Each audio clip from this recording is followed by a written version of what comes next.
Assalamualaikum warahmatullahi wabarakatuh. Segala puji bagi Allah Subhanahu wa Ta'ala yang telah memberikan kita nikmat iman, Islam dan kesehatan sehingga kita dapat berkumpul pada kesempatan yang mulia ini. Selawat dan salam semoga selalu tercurahkan kepada junjungan kita Nabi Muhammad SAW, kepada keluarganya, sahabatnya serta kita sebagai umatnya hingga akhir zaman. Anak-anakku yang dirahmati oleh Allah, hari ini kita akan belajar pelajaran tentang hakikat salat dan zikir. Salat dan zikir bukan sekedar ritual, tetapi merupakan sarana mendekatkan diri kepada Allah, membangun kesadaran hati, dan menghubungkan rohani kita dengan Sang Pencipta. Dengan memahami hakikat ini, kita akan lebih khusyuk dan ikhlas dalam menjalankan ibadah, serta merasakan dampak positif dalam kehidupan sehari-hari. Sebelum kita melangkah lebih jauh dalam pembelajaran ini, marilah kita memulai dengan berdoa, memohon kepada Allah agar memberikan kita kemudahan dalam memahami ilmu yang akan disampaikan, dan agar ilmu ini bermanfaat bagi kita di dunia dan akhirat. Bismillahirrahmanirrahim. Allahumma ftah lana abwaba hikmatik wansur alaina rahmatik ya dzal jalali wal ikram. Amin ya rabbal alamin. Semoga pembelajaran kita pada hari ini diberkahi oleh Allah dan menjadi amal soleh yang akan terus mengalir pahalanya. Amin. Baiklah, mari kita langsung untuk membahas apa solat dan zikir. Pengertian solat adalah perkara yang dimulai dengan niat dan diucapkannya dengan takbiratul ihram, yang dilakukan dengan gerakan anggota badan dan diakhiri dengan ucapan salam. Salat juga merupakan sarana untuk berdialog dengan Allah, sarana untuk membangun manusia menjadi takwa, sarana untuk berzikir kepada Allah. Zikir sebagai sebuah cara pendekatan diri kepada Allah dengan menyebut atau zikir atau manggil-manggil Allah. Berikut adalah beberapa dalil mengenai salat dan zikir dalam Al-Quran dan hadis. Dalam surat Al-Baqarah ayat 43, Bismillahirrahmanirrahim. Aqimus salata wa atuz zakata warka'u ma'ar raki'in, yang artinya, dan dirikanlah salat, tunaikanlah zakat, dan rukuklah beserta orang-orang yang rukuk. Dan dijelaskan juga dalam surat Al-Ankabut ayat 49, Utlu ma uhiya ilaika minal kitabi wa aqimis shalah, inna salata tanha 'anil fahsya'i wal munkar wa la dzikrullahi akbar wallahu ya'lamu ma tasna'un, yang artinya, bacalah apa yang telah diwahyukan kepadamu, yaitu Alkitab, Al-Quran, dan dirikanlah sholat. Sesungguhnya sholat itu mencegah dari perbuatan keji dan kemungkaran. Dan sesungguhnya mengingat Allah atau dengan sholat adalah lebih besar keutamanya dari ibadah-ibadah yang lain. Dan Allah mengetahui apa yang kamu kerjakan. Dan dari dalil zikir, tentang zikir, dalam surat Al-Ahzab ayat 41-42. Bismillahirrahmanirrahim. Ya ayyuhalladzina amanu dzkurullaha dzikran katsira wasabbihuhu bukratan wa asila, yang artinya, wahai orang-orang yang beriman, berzikirlah dengan menyebut nama Allah, zikir yang sebanyak-banyaknya, dan bertasbihlah kepadanya pada waktu pagi dan petang. Dan dijelaskan juga dalam surat Ar-Ra'd ayat 28. Bismillahirrahmanirrahim. Alladzina amanu wa tatma'innu qulubuhum bi dzikrillah, ala bi dzikrillahi tatma'innul qulub, yang artinya, yaitu orang-orang yang beriman dan hati mereka menjadi tentram dengan mengingat Allah. Ingatlah, hanya dengan mengingat Allah hati menjadi tentram. Dalil-dalil di atas menunjukkan pentingnya salat dan zikir dalam kehidupan seorang muslim sebagai sarana mendekatkan diri kepada Allah dan menjaga hati dari kesesatan.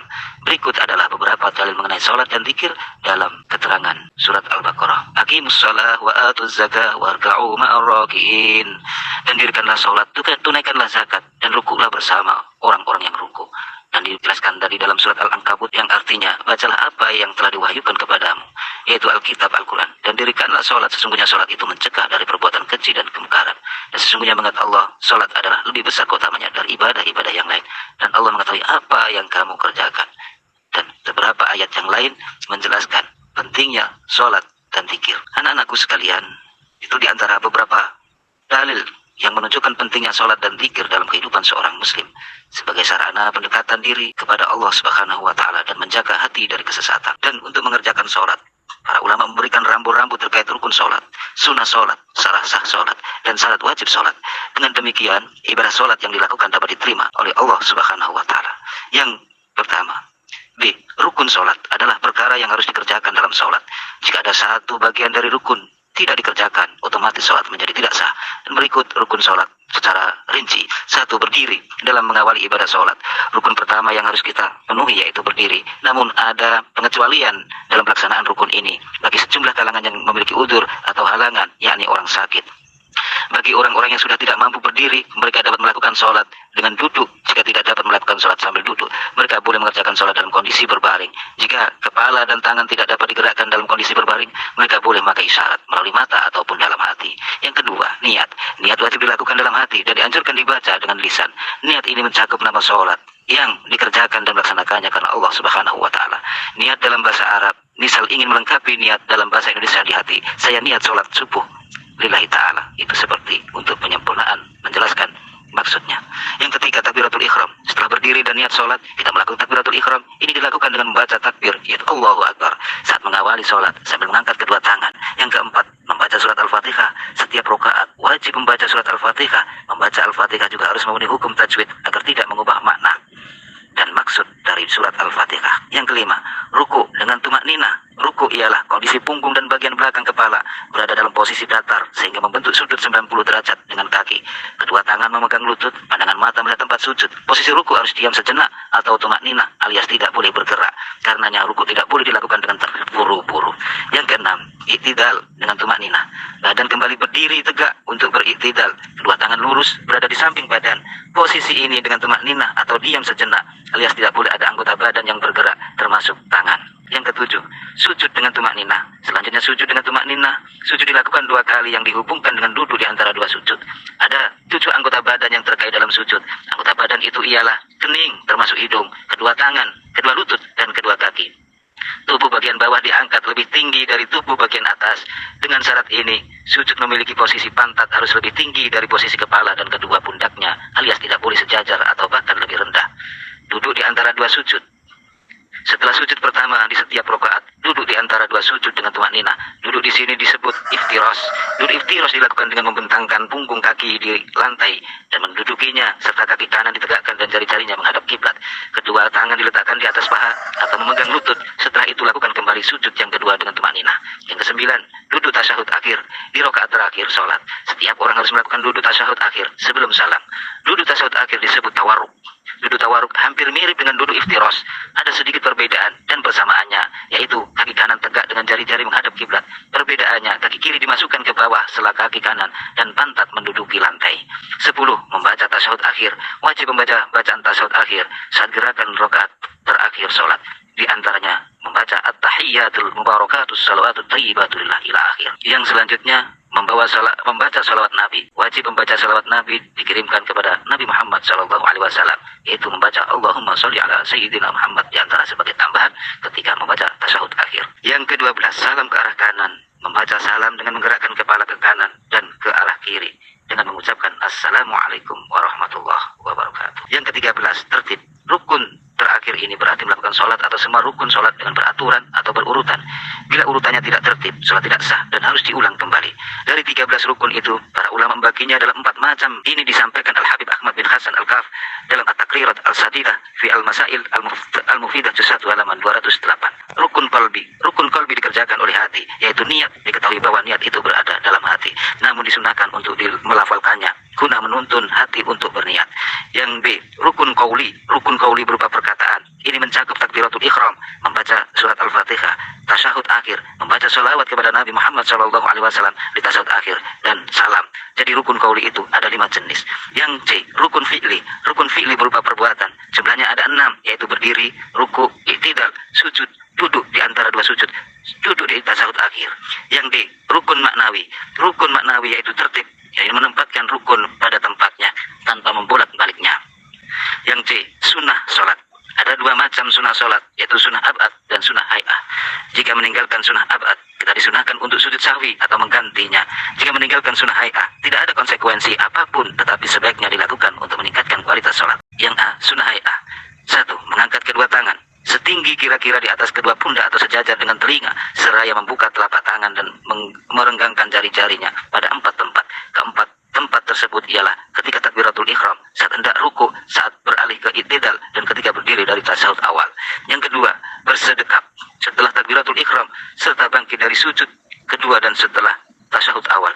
Cara bersedekap yaitu tangan kanan yang ditekuk diletakkan di atas tangan kiri yang ditekuk, lantas ditaruh di bawah dada atau di atas pusar. Yang ketiga, membaca doa iftitah sesudah takbiratul ihram sebelum membaca surat Al-Fatihah. Yang keempat, membaca ta'awudz sebelum membaca surat Al-Fatihah. Yang kelima, membaca amin atau semoga Allah mengabulkan permohonan kita sesudah membaca surat Al-Fatihah. Yang keenam, membaca ayat Al-Quran sesudah membaca surat Al-Fatihah. Yang ketujuh, membaca takbir pada setiap perpindahan gerak dengan bacaan Allahu Akbar. Yang kedelapan, membaca tasbih dan doa pada saat rukuk, yaitu Subhana Rabbil Azim wa bihamdi. Yang kesembilan, membaca tasbih dan doa ketika sujud, Subhana Rabbil A'la wa bihamdi. Yang kesepuluh, membaca salawat Ibrahimiyah dan doa sesudah tasawuf akhir, yaitu membaca salawat kama shallata ala sayyidina Ibrahim wa ala ali sayyidina Ibrahim wa barik ala sayyidina Muhammad wa ala ali sayyidina Muhammad. Itu sebagai tambahan ketika tasawuf akhir. Yang ke-11, mengucapkan salam ke arah kiri, ke arah kanan. Yang B, sunnah abad. 1, tasahud awal. Yang kedua, duduk untuk tasahud awal ketika membaca salawat Nabi pada tasawuf awal. Keempat, membaca salawat kepada keluarga Nabi pada tasawuf akhir. Kelima, membaca kunut. Keenam, membaca salawat salam kepada Nabi pada waktu kunut. Yang ketujuh, membaca salawat kepada keluarga Nabi pada. Yang C, sunnah lain dalam sholat. Yang pertama, mengerjakan sholat dengan semangat karena Allah Subhanahu wa Ta'ala. Dalam surat An-Nisa ayat 142 menyindir orang-orang munafik berdiri dengan malas ketika sholat. Yang kedua, hanya mengingat Allah dengan fokus menghayati bacaan sholat. Artinya tidak ada pikiran selain Allah dan menghayati bacaan sholat. Yang ketiga, pandangan mengarah ke tempat sujud. Ini termasuk cara meningkatkan kefokusan.